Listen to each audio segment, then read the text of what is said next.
வணக்கம். இந்திய அரசாங்கம் இப்போ ஒரு மிக முக்கியமான திட்டத்தை கொண்டு வந்திருக்கு.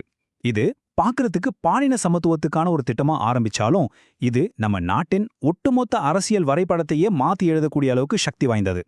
அப்படி என்ன திட்டம் இது? இதோட தாக்கங்கள் என்னவா இருக்கும்? வாங்க, இத பத்தி நாம விரிவா அலசலாம். இந்த திட்டத்தோட முக்கியமான அம்சம் என்னன்னா, நாடாளுமன்றத்துல பெண்களுக்கு மூன்றில் ஒரு பங்கு, அதாவது 33% இடஒதுக்கீடு கொடுக்கறது தான். இப்போ வெறும் 14% பெண் எம்பிக்கள் தான் இருக்காங்க. அந்த எண்ணிக்கையே 33%மா மாத்துறதுங்கிறது எவ்வளவு பெரிய விஷயம்னு யோசிச்சு பாருங்க. கேட்கறதுக்கு ரொம்ப நல்லா இருக்கு இல்லையா? ஆனா இந்த சரித்திர முக்கியத்துவம் வாய்ந்த திட்டத்துல ஒரு சின்ன இல்ல ஒரு பெரிய சிக்கல் ஒளிஞ்சிருக்கு. இது பார்க்க சிம்பிளா தெரிஞ்சாலும் இதுக்கு பின்னாடி பெரிய அரசியல் கணக்குகள் இருக்கு. ஆமா, அந்த ஒரு சிக்கல் நம்ம நாட்டுல இருக்கிற 140 கோடி மக்களோட ஒட்டுமொத்த பவர் பேலன்ஸையே மாத்தி அமைக்கக்கூடிய சக்தி வாய்ந்தது. எப்படின்னு கேக்குறீங்களா? சரி, வாங்க உள்ள போய் பார்க்கலாம்.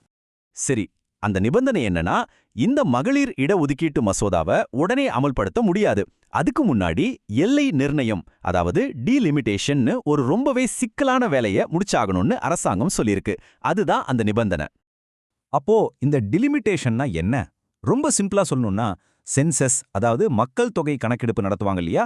அதுக்கப்புறம் ஒவ்வொரு மாநிலத்தோட மக்கள் தொகைக்கு ஏத்த மாதிரி அங்க இருக்கிற எம்பி தொகுதிகளோட எண்ணிக்கையையும் அந்த தொகுதிகளோட எல்லையையும் மாத்தி அமைக்கிறது தான் இந்த வேலை. ஆனா இங்க ஒரு ஆச்சரியமான விஷயம் என்னன்னா, இந்த எல்லை நிர்ணய வேலைய இந்தியால பல வருஷமா செய்யவே இல்ல. கடைசியா 1971 சென்சஸ் அடிப்படையில தான் தொகுதிகளை பிரிச்சாங்க.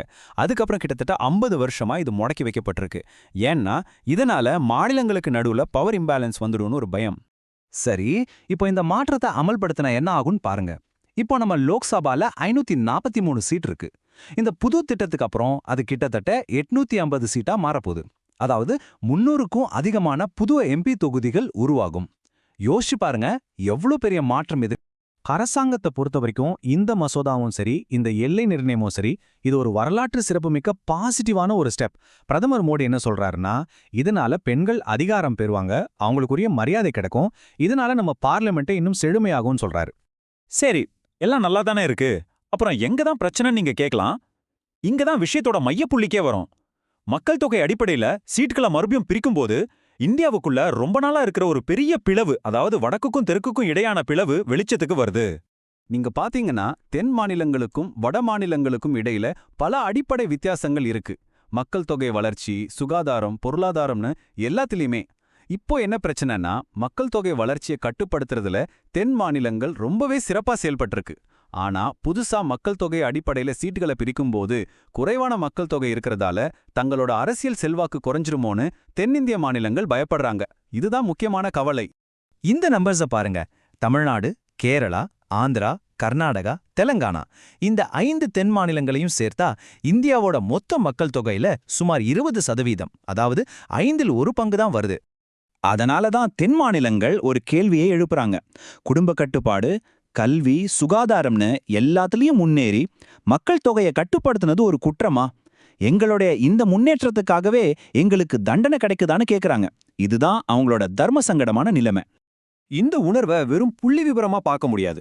தமிழ்நாடு முதலமைச்சர் திரு மு.க. ஸ்டாலின் அவரோட இந்த ஒரு கேள்வி தென் மாநிலங்களோட ஒட்டுமொத்த கோபத்தையும் அவங்களுக்கு இழைக்கப்படுற அநீதியா அவங்க பார்க்கறதையும் ரொம்ப தெளிவா காட்டுது. இப்போ 2 தரப்பு வாதங்கள் நம்ம முன்னாடி இருக்கு. ஒரு பக்கம் அரசாங்கம் இது பெண்களோட முன்னேற்றத்துக்கும் காலத்துக்கு ஏத்த மாதிரி பிரதிநிதித்துவத்தை மாத்தவும் அவசியமான ஒரு சீர்திருத்தம்னு சொல்றாங்க. இன்னொரு பக்கம் எதிர்க்கட்சிகள் இது நல்லா செயல்படுற மாநிலங்களுக்கு கொடுக்கப்படுற தண்டனை, அதனால மகளிர் இடஒதுக்கீடையும் எல்லை நிர்ணயத்தையும் ஒன்னா சேர்க்காதீங்க, தனித்தனியா பாருங்கன்னு சொல்றாங்க.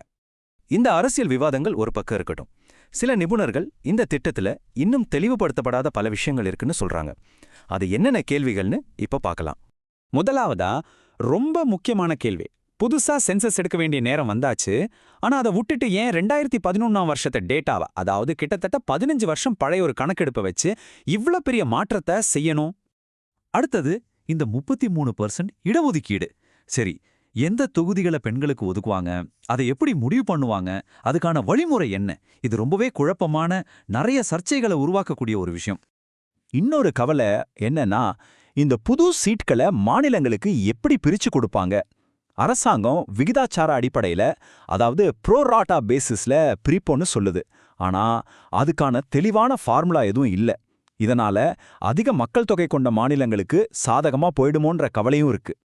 நிபுணர்கள் இன்னும் சில முக்கியமான விஷயங்களையும் சொல்றாங்க. எதுக்காக கரெக்டா 850 சீட்? அதுக்கு என்ன கணக்கு? அப்புறம் பார்லிமெண்ட்ல மட்டும் சீட்டை அதிகப்படுத்திட்டு மாநில சட்டமன்றங்கள்ல அதிகப்படுத்தாதது சரியா? இதனால கூட்டாட்சி தத்துவத்துக்கு என்ன பாதிப்பு வரும்? இப்படி பல கேள்விகளுக்கு இன்னும் பதில் கிடைக்கல. அப்போ கடைசியா நம்ம முன்னாடி இருக்கிற பெரிய சவால் என்ன?